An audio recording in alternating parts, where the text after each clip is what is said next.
Did you miss me? Right, so 2 minutes later, and this is what the Thermomix has done. Don't want to spill it because I want to keep it. I know, Betty.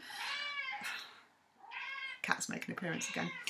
So I did take a photo after the first minute and it looked like curds and whey, and it hadn't really separated it. It got a lot thicker, like thick cream, but you can hopefully now see there, without spilling it too much, there we go, that it's definitely separated the fats from the fat solids from the liquid. So we've now got butter and buttermilk.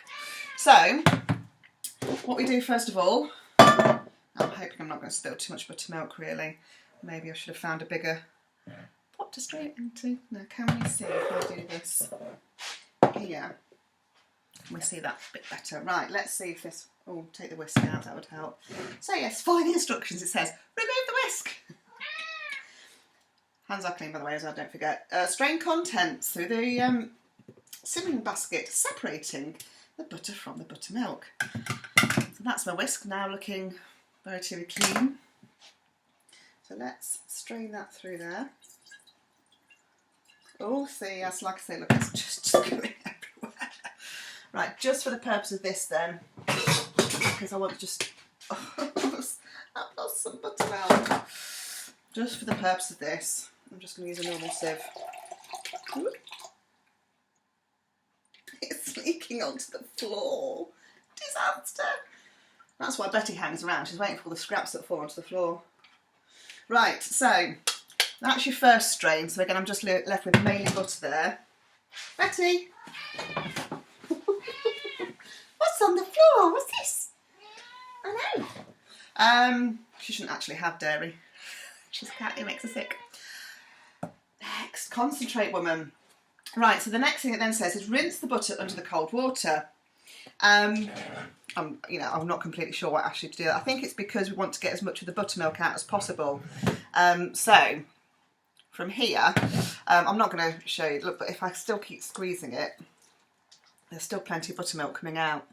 And so I think by rinsing it, we get rid of that buttermilk, or more of that buttermilk, and it just makes the actual butter a bit clearer as well. So I'm going to do that in a moment. I'm just going to put it in there to rest for 2 ticks. Oh, there's a bit left in there. And then what I shall do is I shall put on a photo of the end result, because the other day I made it into hard butter, because literally you just, once you've rinsed it, put it back in a clean pot and put it in the fridge and it turns into a solid butter pat. Sounds like somebody's name. Hi, butter pat. What I want to do this time is I actually want to try and make it into a spreadable butter. So once I have rinsed it, I'm going to put it back in the Thermomix, and I'm just going to mix it with a bit of salt to begin with, because there's no salt added in there, which is fine for cooking, but you know, if you're going to spread some on some toast and what have you, it's nice to have a bit of flavour behind it. So I'm going to put it back in and mix it with some salt, but also a little bit of olive oil, and hopefully make a spreadable butter from it. So for now, with me, with sticky fingers, and Betty, who's now cleaning the floor for me, I'm going to leave it there.